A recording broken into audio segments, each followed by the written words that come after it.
Hello नमस्कार साथियों, welcome to royal study. दोस्तों एसएससी जीडी कांस्टेबल 2025 के स्पेशल एग्जाम का नेक्स्ट एनालिसिस आपके लिए लेकर आ चुके हैं और आज 19 फरवरी 2025 को हम फर्स्ट शिफ्ट का जो एनालिसिस है ये बेसिकली कवर करेंगे। इससे पहले वाले जितने भी वीडियोस है, जितने भी दिन आपकी अभी तक एग्जाम हुई है, सारे प्रॉपर तरीके से आपको एक जगह पर मिलेंगे। मैंने प्लेलिस्ट बना दिया, आप जाकर चेकआउट कर लीजिएगा। और गाइज आज के हम 100% ऑथेंटिक और रियल क्वेश्चन देने वाले पूरे के पूरे 25 के 25 एग्जैक्ट, माफ कीजिएगा 20 के 20 पूरे के पूरे एग्जैक्ट 100% रियल क्वेश्चंस जो आपके एग्जाम में पूछे गए हैं वो हम आपके लिए बेसिकली लेकर आ चुके हैं। सो आप सभी से रिक्वेस्ट है कि पूरी वीडियो बड़े ध्यान से देखिएगा, अच्छे से देखिएगा, लास्ट तक देखिएगा। क्लियर है? इन वीडियोस की पीडीएफ के लिए आपको एप्लीकेशन को डाउनलोड कर लेना है, टेलीग्राम चैनल ग्रुप को भी ज्वाइन कर लीजिएगा, है ना।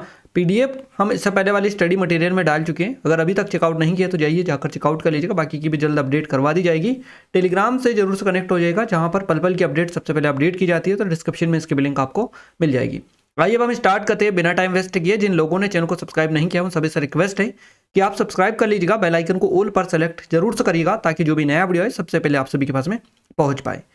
तो हमारा जो पहला क्वेश्चन बना है गाइस, ये पूछा गया बंगाल विभाजन के समय गवर्नर कौन थे। ये क्वेश्चन बना है, बंगाल विभाजन के समय जो गवर्नर थे ये लॉर्ड कर्जन थे। और बंगाल विभाजन जो किया था लॉर्ड कर्जन ने किया था 1905 में, है ना। तो यहाँ से आपका क्वेश्चन कवर हो गया है।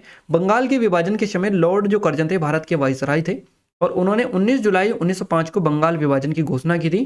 किसके द्वारा की गई थी? लॉर्ड कर्जन के द्वारा। 16 अक्टूबर 1905 को इसे लागू किया गया था। लागू से भी पूछा जाता है आपका, और घोषणा कब की गई थी ये भी पूछा जाता है ना। तो लॉर्ड कर्जन ने 6 जनवरी 1899 से 18 नवंबर 1905 तक भारत के वाइसराय और गवर्नर जनरल के रूप में काम किया था, है ना। तो इस दौरान यही था governor general lord Curzon. Bengal विभाजन से बड़े पैमाने पर मुस्लिम पूर्वी क्षेत्रों को हिंदू पश्चिमी क्षेत्रों से अलग कर दिया गया। बंगाल विभाजन का मकसद प्रशासन को आसान बनाना था, लेकिन असल में इसका मकसद बंगाल में बढ़ते राष्ट्रवाद को कमजोर करना और एकता को तोड़ना था। तो बंगाल विभाजन के विरोध में चारों ओर दंगे और हिंसा हो रही थी। तो 1911 में लॉर्ड हॉर्डिंग जो थे, इन्होंने बंगाल विभाजन को फिर रद्द कर दिया था। बंगाल विभाजन की समाप्ति के लिए 12 दिसंबर 1911 को दिल्ली में एक दरबार हुआ और इस दरबार में सम्राट पंचम जॉर्ज जो है और साम्राज्ञी मेरी और भारत के सचिव थे लॉर्ड क्रू, ये आए थे, है ना। तो याद रखिएगा 1911 में लॉर्ड हर्डिंग ने बंगाल विभाजन को रद्द कर दिया था। अगले क्वेश्चन की ओर आगे बढ़े उससे पहले बता दें, ये हमारी एसएससी जीडी वाली स्पेशल टेस्ट सीरीज है जो सिर्फ 49 रुपये के प्राइस पर मिल रही है। अगर अभी तक आपने इनरोल नहीं किया है तो ये बेस्ट डील है, बेस्ट टाइम है आपके लिए, क्योंकि एग्जाम में अभी टाइम नहीं है आपकी एग्जाम में। क्लियर है? तो डिस्क्रिप्शन में लिंक करें, एक बार जाकर जरूर से चेकआउट कर लीजिएगा, नंबर है।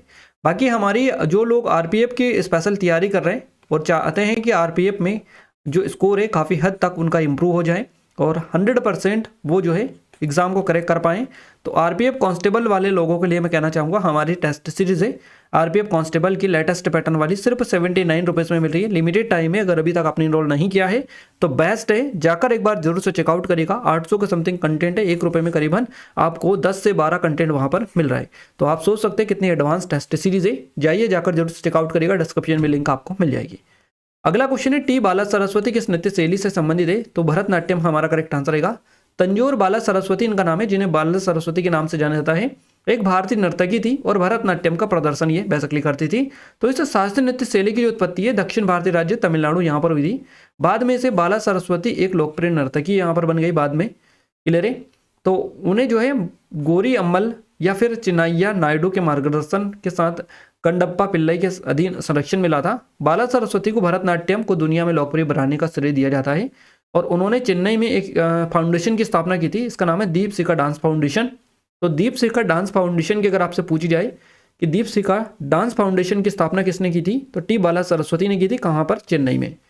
अगला क्वेश्चन है हमारा, राज्यपाल को पद ग्रहण के समय किसके द्वारा शपथ दिलाई जाती है?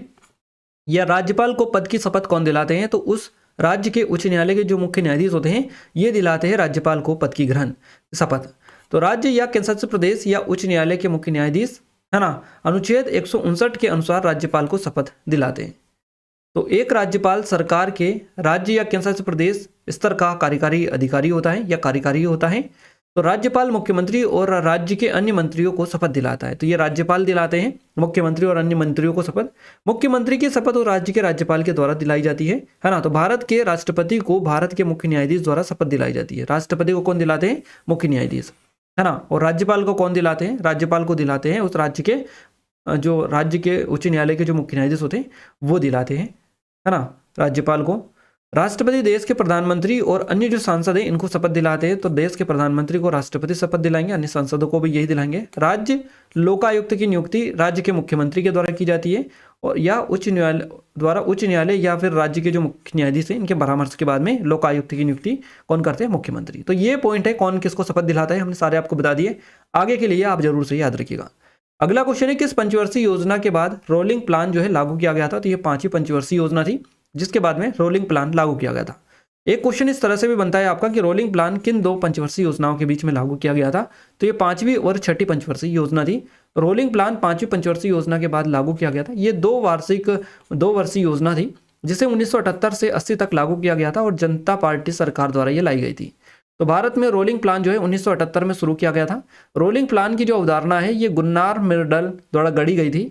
1980 में सत्ता में आने पर भारतीय राष्ट्रीय कांग्रेस सरकार द्वारा इस योजना को फिर से खारिज कर दिया गया और फिर एक नई 6ठी योजना बेसिकली बनाई गई। तो रोलिंग योजनाओं का जो मुख्य लाभ था यह है कि वे लचीले होते हैं और रोलिंग योजना एक ऐसी योजना है जिसमें हर साल योजना के प्रदर्शन का आकलन किया जाता है और इस आकलन के आधार पर अगले साल एक नई योजना बेसिकली बनाई जाती है। नेक्स्ट क्वेश्चन है हमारा, निम्न में से सबसे अधिक लिंगानुपात वाला राज्य कौन सा है? तमिलनाडु, आंध्र प्रदेश, इस तरह से ऑप्शंस दे रखा था। केरल आपको ऑप्शन में नहीं दे रखा था कि अगर केरल दे रखता तो केरल ही आपको बताइए करेक्ट आंसर होता, बट केरल ऑप्शन में नहीं था। तमिलनाडु, आंध्र प्रदेश इस तरह से करके 2 और कोई ऑप्शंस थी। तो निम्नलिखित में से सबसे अधिक जो लिंगानुपात वाला राज्य है ये तमिलनाडु रहेगा, क्योंकि तमिलनाडु का जो लिंगानुपात है यह है 996। लिंगानुपात का उपयोग जो है प्रति 1000 पुरुषों पर महिलाओं की संख्या का वर्णन करने के लिए किया जाता है। 2011 की जनगणना, ये जो जनसंख्या हुई थी जनगणना, इसमें यह पता चला था कि भारत में 2011 में जनसंख्या अनुपात प्रति 1000 पुरुषों पर 943 था, यानी कि भारत का जो लिंगानुपात था 2011 के अकॉर्डिंग ये 943 था। साल 2011 की जनगणना के मुताबिक भारत के अलग अलग राज्यों का लिंगानुपात हम आपको बता रहे हैं। जैसे कि केरल अगर ऑप्शन में होता तो ये करेक्ट आंसर का, जहाँ का 1084 है। उसके बाद में पुडुचेरी, अगर आपसे क्वेश्चन बने कि किस शासित प्रदेश का जो लिंगानुपात है सबसे अधिक है, तो ये पुडुचेरी का है 1037। इसके अलावा दूसरे नंबर पर कौन सा स्टेट आता है लिंगानुपात के मामले में, कि भारत का दूसरा सबसे बड़ा ज़्यादा लिंगानुपात वाला राज्य कौन सा है? तो ये तमिलनाडु रहेगा, 996 है। तीसरे नंबर पर आता है आपका 993 के साथ आंध्र प्रदेश, है ना। उसके बाद में छत्तीसगढ़ 991, अंडमान निकोबार द्वीप समूह ये रहेगा, दिल्ली, चंडीगढ़, दादरा नगर हवेली, दमन और दीव हमने सारे आपको बता दिए। अब लोवेस्ट की बात करते हैं, हरियाणा जो है ये भारतीय राज्यों में सबसे कम लिंगानुपात वाला राज्य है, 870 यहाँ का। केंद्र शासित प्रदेश में दमन दीव जो है यहाँ का लिंगानुपात सबसे कम है, ये कितना है? ओनली आपका यहाँ का है 618, है ना, ये देख सकते हैं 618 यहाँ का। सभी भारतीय राज्यों में केरल का लिंगानुपात सबसे अधिक है 1084, जो कि हमने आपको यहाँ पर कवर करवाया है। अगला क्वेश्चन है पद्मजा सुरेश का जो संबंध है किस नृत्य से है? तो भरतनाट्यम आपका करेक्ट आंसर रहेगा। पद्मजा सुरेश भरतनाट्यम नृत्यांगना है। भरतनाट्यम भारत के प्रमुख शास्त्रीय नृत्यों में से एक है और ये मुख्य रूप से साउथ इंडिया के तमिलनाडु में प्रसिद्ध है। भरतनाट्यम नृत्यांगना पद्मजा सुरेश ने वंचित बच्चों का तक जो है शास्त्रीय नृत्य की दुनिया पहुंचाई है। और पद्मजा वेंकटेश सुरेश इनका पूरा नाम है, एक प्रसिद्ध नृत्यांगना है। पारंपरिक और समकालीन नृत्य में शास्त्रीय और आधुनिक का मिश्रण बेसिकली करती है। अगला क्वेश्चन है पीएम मुद्रा योजना के शिशु घटक के तहत अधिकतम कितनी राशि जो है स्वीकृत की जा सकती है? तो 50,000 रुपये आपका करेक्ट आंसर रहेगा। प्रधानमंत्री मुद्रा योजना के तहत शिशु लिमिट 50,000 रुपये है। ये जो लोन है उन लोगों के लिए है जो छोटे स्तर पर कारोबार शुरू करना चाहते हैं। प्रधानमंत्री मुद्रा योजना की शिशु, किशोर और तरुण जैसे 3 श्रेणियां हैं। इस योजना का मकसद गैर कृषि और गैर नियमित लघु उद्यमों को 10 लाख रुपए तक का लोन देना बेसिकली शामिल है। अगला क्वेश्चन हमारा है 25वें नौसेना अध्यक्ष कौन है ना, ये आपसे पूछा है 25वें नौसेना अध्यक्ष कौन थे? तो एडमिरल आर हरि कुमार थे। अगर क्वेश्चन इस तरह से बना था कि वर्तमान में 26वें नौसेना अध्यक्ष कौन बने हैं, तो एडमिरल दिनेश कुमार त्रिपाठी ये 26वें नौसेना अध्यक्ष हैं। 25वें एडमिरल और हरि कुमार, तो दोनों के बारे में हमने आपको बता दिया। जो भी पूछा होगा दोनों का आंसर आपको पता चल चुका है। एडमिरल दिनेश कुमार त्रिपाठी भारतीय नौसेना के एक सेवारत 4 सितारा ध्वज अधिकारी है। एडमिरल दिनेश कुमार त्रिपाठी PVSM और AVSM, इसके अलावा NM भारतीय नौसेना के एक सेवारत 4 सितारा ध्वज अधिकारी है और वर्तमान में भारतीय नौसेना के 26वें प्रमुख है। ये याद रखिएगा। भारतीय वायुसेना की अगर अपन बात करें तो भारतीय वायुसेना के वर्तमान और 28वें जो सेनाध्यक्ष है इनका नाम क्या है? तो air chief marshal Amarpreet Singh है। वहीं थल सेना प्रमुख कौन है? तो यह है लेफ्टिनेंट जनरल उपेंद्र द्विवेदी, माफ कीजिएगा, थल सेना प्रमुख हो जाएंगे लेफ्टिनेंट जनरल उपेंद्र द्विवेदी। तो हमने तीनों सेनाओं के प्रमुख का आपको बता दिया है। अभी वर्तमान में जो नौसेना प्रमुख है एडमिरल दिनेश कुमार त्रिपाठी है। थल सेना जो प्रमुख है यह है उपेंद्र द्विवेदी, लेफ्टिनेंट जनरल उपेंद्र द्विवेदी। और वायुसेना प्रमुख है air chief marshal Amarpreet Singh. तो तीनों को आप अच्छे से ही देख लीजिएगा।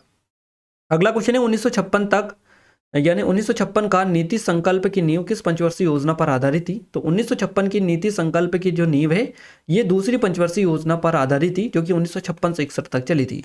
1956 में भारत की दूसरी पंचवर्षीय योजना चल रही थी और 1956 का नीति संकल्प की नींव जो है भारत की दूसरी पंचवर्षीय योजना पर आधारित थी। 1956 का औद्योगिक नीति संकल्प की अगर अपन बात करें तो ये नीति समाजवादी आर्थिक व्यवस्था की ओर भारत का पहला बड़ा कदम था। इसमें भारतीय अर्थव्यवस्था को सार्वजनिक क्षेत्र के नेतृत्व के विकास पर विकसित करने पर जोर दिया गया। उद्योगों को 3 वर्गों में बेसिकली इसमें बांटा गया।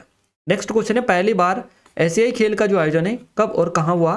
तो 1951 में भारत की राजधानी जो दिल्ली है यहाँ पर हुआ पहली बार एशियाई खेलों का आयोजन। याद रखिएगा पहले एशियाई खेल 4 मार्च से 11 मार्च 1951 के बीच में नई दिल्ली में आयोजित हुए थे और ये जो खेल है एशियाई ओलंपिक परिषद के तत्वाधान में आयोजित किए गए थे। इन खेलों में 11 देशों के एथलीटों ने हिस्सा लिया था। पहले एशियाई खेलों में शामिल खेल कौन से थे? तो association, football, athletics, basketball, cycling, तैराकी, भारोत्तोलन थे। पहले एशियाई खेलों में भारत ने 51 पदक जीते। इनमें 15 स्वर्ण, 16 रजत, 20 कांस्य पदक शामिल थे। पदक तालिका में भारत जापान के बाद जो है दूसरे नंबर पर रहा था। तो याद रखिएगा काफी ज्यादा इंपॉर्टेंट रहेगा। चलिए अगला क्वेश्चन है बैडमिंटन से संबंधित खिलाड़ी कौन है? ये पूछा। साइना नेहवाल और पीवी सिंधु आपका करेक्ट आंसर यहाँ से हो जाएगा। बैडमिंटन से संबंधित खिलाड़ी यही है। भारत के कई खिलाड़ी बैडमिंटन से जुड़े हुए हैं जिनमें साइना नेहवाल, पीवी सिंधु, किदाम्बी श्रीकांत, ज्वाला गुट्टा, अश्विनी पोनप्पा, गायत्री गोपीचंद, उन्नति हुड्डा, तुलसी माथी, मुरुगेसन, ये जो है नाम शामिल है इनमें। तो ये सभी जो है बैडमिंटन के फेमस खिलाड़ी है ना। तो इनके बारे में आई थिंक यहीं से आपका कोई ऑप्शन आपका बना होगा। नेक्स्ट क्वेश्चन जो पूछा है ये पूछा है रज उत्सव किस राज्य में मनाया जाता है? तो ये उड़ीसा करेक्ट आंसर रहेगा। रज जो उत्सव है ये बेसिकली ओडिशा राज्य में मनाया जाता है। मुख्य रूप से ओडिशा में महिलाओं से जुड़े त्योहारों में से एक ये है और ये 3 दिनों तक मनाया जाता है। इसे प्रकृति एवं नारीत्व का उत्सव भी कहा जाता है या नारीत्व के उत्सव के रूप में इसको देखा जाता है। ये जो त्योहार है महिला सशक्तिकरण, उनकी प्रजनन शक्ति का प्रतीक माना जाता है रज उत्सव। पहला दिन जो है पहली रजो, दूसरा दिन रजो संध्या, तीसरा दिन बुदाहा या बासी राजो। ये बेसिकली 3 दिन अलग अलग नाम से जाने जाते हैं। इस दौरान लड़कियां और महिलाएं झूले झूलती हैं, पारंपरिक खेल खेलती हैं और विशेष भोजन जैसे पीठा, चावल से बने पकवान यहाँ पर खाया जाता है, पीठा खाया जाता है इसमें। तो ये चीजें हैं। रज उत्सव आपको बता दिया उड़ीसा से रिलेटेड है। नेक्स्ट क्वेश्चन है सभी के लिए शिक्षा से संबंधित अनुच्छेद कौन सा है? तो अनुच्छेद 45 करेक्ट आंसर रहेगा। अनुच्छेद 45, अनुच्छेद जो 45 है जो सभी के लिए शिक्षा से संबंधित है। भारत के संविधान ने अनुच्छेद 45 के तहत 14 वर्ष तक के सभी बच्चों के लिए मुफ्त और अनिवार्य शिक्षा का प्रावधान किया था और लेकिन ये जो लक्ष्य हासिल नहीं हो सका। फिर भारतीय संविधान के अनुच्छेद 21A के तहत शिक्षा का अधिकार को मौलिक अधिकार बना दिया गया। एक मौलिक अधिकार के रूप में मुफ्त और अनिवार्य शिक्षा का अधिकार भारत में 6 से 14 वर्ष की आयु के सभी बच्चों को मुफ्त और अनिवार्य शिक्षा का जो है प्रदान बेसिकली करता है। तो ये चीजें थी जो कि आपको पता होनी चाहिए। आइए नेक्स्ट बात करते हैं अगले क्वेश्चन की। उससे पहले हम बता दें ये हमारी जीके की स्पेशल ई बुक है। अगर अभी तक आपने इनरोल नहीं किया इसमें तो कर लीजिएगा, क्योंकि इसकी जो प्राइस है पहले ज़्यादा थी, अब कम करके हम सिर्फ 25 रुपीज़ कर दिया आप सभी की डिमांड पर। आप सभी का काफ़ी ज़्यादा मैसेजेस मिले, उसके बाद में सिर्फ 25 रुपीज़ इसकी प्राइस कर दी। अगर अभी तक आपने इनरोल नहीं किया है तो जाइए जल्दी से कर लीजिएगा, क्योंकि इसमें 1500 क्वेश्चन, सिर्फ 25 रुपये में 1500 से भी ज़्यादा क्वेश्चन आपके कवर हो जाएंगे, जो कि लेटेस्ट क्वेश्चन है सारे के सारे TCS के। तो लेटेस्ट पैटर्न पर बेस्ड है पूरी की पूरी। SSC और रेलवे की जो आगामी एग्जाम आपकी होने वाली है उनके लिए बेस्ट रहेगी, है ना। तो 25 रुपये में 1500 से भी अधिक क्वेश्चंस आपके यहाँ पर लेटेस्ट पैटर्न वाले आपको मिल जाएंगे, जहाँ से अपनी तैयारी को और आप अधिक धारदार बना सकते हैं, है ना। तो एक बार जाकर जरूर से विजिट करिएगा। डेमो भी हमने एप्लीकेशन पर दे रखा है, जाकर चेकआउट कर सकते हैं। नंबर है, कोई डाउट है कुछ फिर तो कॉन्टैक्ट भी कर सकते हैं। अगला क्वेश्चन है प्रसिद्ध गजल गायक कौन है? तो हमें बताया सुखविंदर सिंह। तो सुखविंदर सिंह जो है गजल गायक नहीं है, ये पार्श्व गायक है। गजल गायक कौन है? तो गुलाम अली, जगजीत सिंह, मेहदी हसन, पंकज उदास और तलत अजीज, ये सभी जो है प्रसिद्ध गजल गायक है। तो इन्हीं में से गजल गायक के बारे में आपसे ऑप्शंस मिला होगा। जगजीत सिंह की बात करें, होठों से छू लो तुम, है ना, ये जो गाना है, या चिट्ठी ना कोई संदेश, ये इनके हैं जगजीत सिंह के, ये गजल फॉर्मेट में है। पंकज उदास चिट्ठी आई है या फिर घुंघरू टूट गए। इसके अलावा तलत अजीज फिर छिड़ी रात, या फिर यूं ही कोई मिल गया था। अनूप जलोटा, इनको आप सभी जानते हैं, ऐसी लागी लगन, जिंदगी जब भी तेरी बज़्म में, है ना। तो ये कुछ गीत है, संगीत है, गजल है ना, जो कि इनके फेमस है, प्रसिद्ध गजल गायक है। इन सभी के बारे में आप याद रखिएगा, इन क्वेश्चन आपका बना है। अगला क्वेश्चन है स्विमिंग पूल में कौन सा सोडा डाला जाता है? तो बेकिंग सोडा, सोडियम बाइकार्बोनेट ये होता है, और इसको सोडा एस सोडियम कार्बोनेट, है ना। तो दोनों आपको याद रखना है। अब ऑप्शंस में जो मिला था उसी के अकॉर्डिंग आपको क्लिक करना था। स्विमिंग पूल में ये डाला जाता है। एक ने बताया है कि जल की कठोरता दूर करने में किसका प्रयोग किया जाता है? तो धोवन सोडा, वाशिंग सोडा का यूज होता है। चलिए डिटेल बात करते हैं। जल की कठोरता दूर करने के लिए धोवन सोडा, वाशिंग सोडा का इस्तेमाल किया जाता है। धोवन सोडा का रासायनिक नाम सोडियम कार्बोनेट Na2CO3 है। ये एक अकार्बनिक यौगिक है, याद रखिएगा। अगला क्वेश्चन है दोहरी प्रतिस्थापन प्रतिक्रिया, है ना, कब होती है? तो ये तब होती है जब दो आयनिक यौगिकों के भागों का आदान प्रदान होता है, जिससे दो नए यौगिक बनते हैं। दोहरी प्रतिस्थापन प्रतिक्रिया, जिन्हें दोहरी विस्थापन विनिमय या मेटाथिसिस प्रतिक्रिया भी बोला जाता है, तब होती है जब दो आयनिक यौगिकों के भागों का आदान प्रदान होता है, जिससे दो नए यौगिक बनते हैं। अगला क्वेश्चन है आपका, वर्तमान में भारत सरकार के कैबिनेट सचिव कौन है? तो डॉक्टर टीवी सोमनाथन आपका करेक्ट आंसर रहेगा। टीवी सोमनाथन एक भारतीय सिविल सेवक है। 30 अगस्त 2024 से भारत के कैबिनेट सचिव के रूप में कार्यरत है, और इससे पहले उन्होंने भारत के वित्त सचिव के रूप में कार्य किया है। इस नियुक्ति से पहले उन्होंने प्रधानमंत्री कार्यालय में अतिरिक्त सचिव और संयुक्त सचिव के रूप में भी काम किया है। तो ये क्वेश्चन था। नेक्स्ट पूछा गया केमिस्ट्री से विस्थापन वाला क्वेश्चन था, संतुलित वाला करके कुछ एक बता रहे थे कि सूत्र वाला था केमिस्ट्री से। तो रसायन विज्ञान में संतुलित रासायनिक समीकरण वह समीकरण होता है जिसमें अभिकारकों और उत्पादों के हर तत्व के परमाणु की संख्या बराबर होती है, उसको बोला जाता है रासायनिक विज्ञान में संतुलित रासायनिक समीकरण। अगला क्वेश्चन पूछा गया, प्राचीन काल में किसानों से लिया जाने वाला कर आमतौर पर उपज का कितना भाग होता था? तो ये होता था 1/6 भाग, है ना, उपज का। प्राचीन भारत में किसानों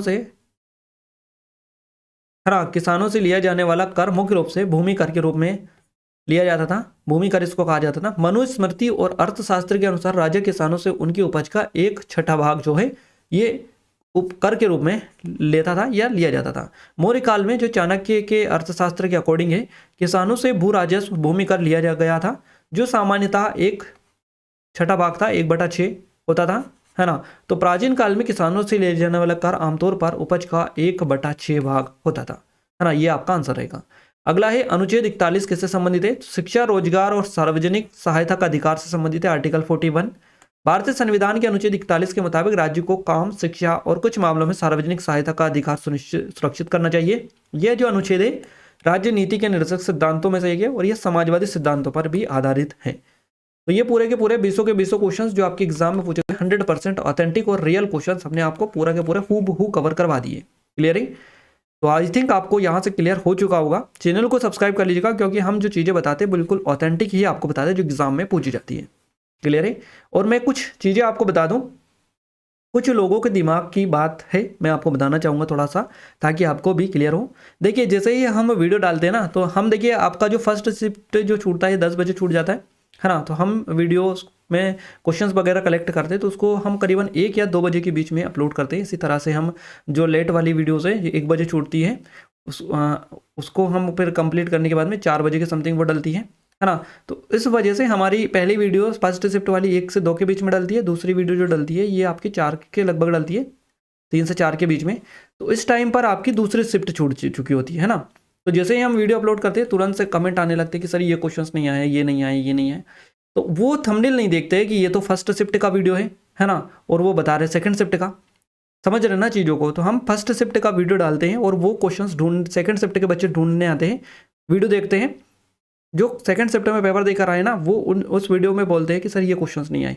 अब जब वीडियो ही फर्स्ट शिफ्ट का है वो या सेकंड शिफ्ट का है, तो फिर सेकंड शिफ्ट और थर्ड शिफ्ट के क्वेश्चंस कहाँ से उसमें मिलेंगे, है ना। तो आप थोड़ा सा ओपन माइंड से देखा करें चीज़ों को। फिर हमने नोटिस किया, तब इस तरह की चीज़ों को आइडेंटिफाई हमने किया, तब पता चला कि इस तरह से बच्चे कमेंट करते हैं कि क्वेश्चंस नहीं आए थे, और वो एक यहाँ पर ये गलत धारणा जो है ये कमेंट में बनाते थे वो, है ना।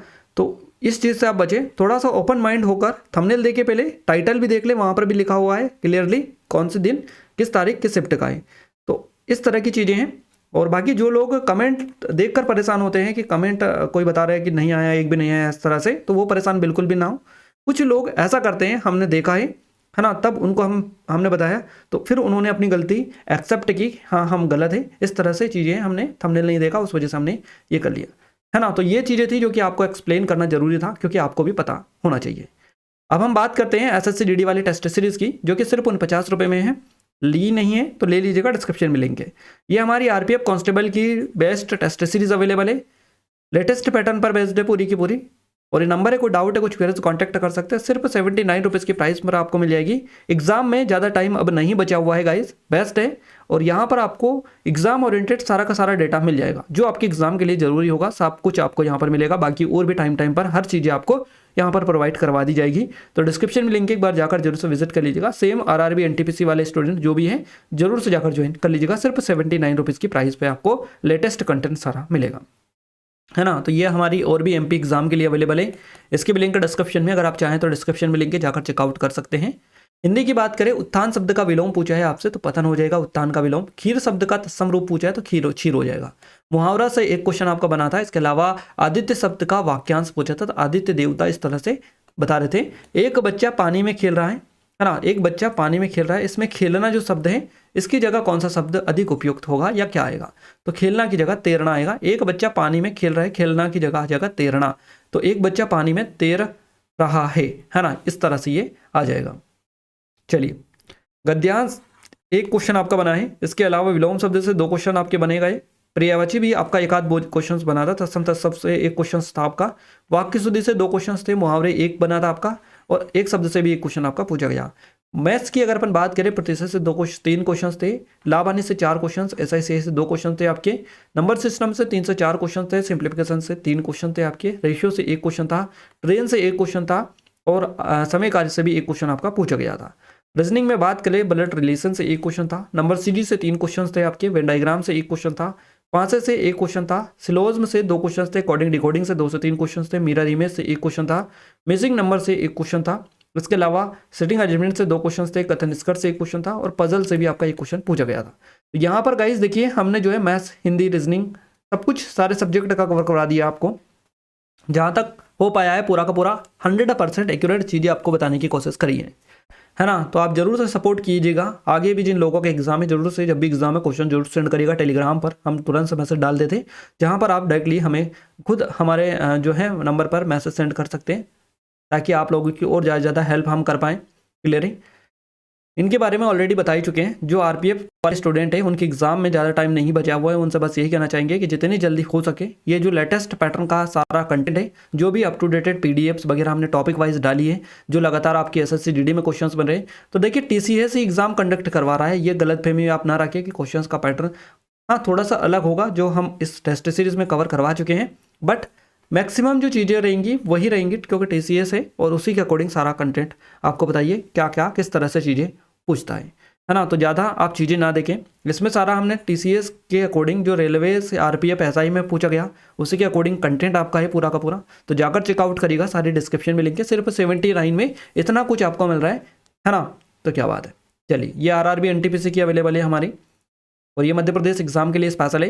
ये ई बुक है हमारी, सिर्फ 25 रुपीज़ में आपको 1500 से भी अधिक क्वेश्चंस यहाँ पर आपको लेटेस्ट क्वेश्चंस मिल जाएंगे, लेटेस्ट पैटर्न वाले, जो आपको एग्जाम के लिए सबसे ज़्यादा बेस्ट रहेंगे आपके लिए। तो एक बार जाकर भी विजिट कर लीजिएगा, डिस्क्रिप्शन में लिंक है। इन वीडियोस की PDF के लिए एप्लीकेशन को डाउनलोड कर लीजिएगा, टेलीग्राम चैनल ग्रुप को ज्वाइन कर लीजिएगा। दोनों की लिंक आपको इन वीडियोज़ का डिस्क्रिप्शन में मिल जाएगी। चैनल को सब्सक्राइब नहीं किया गाइस, सब्सक्राइब करके बेल आइकन को ऑल पर सेलेक्ट कर दीजिएगा, ताकि जो भी नया वीडियो है सबसे पहले आप सभी के पास में पहुंच पाए। तो मिलते हैं हमारे नेक्स्ट स्टडी वीडियो में, तब तक के लिए जय हिंद, वंदे मातरम।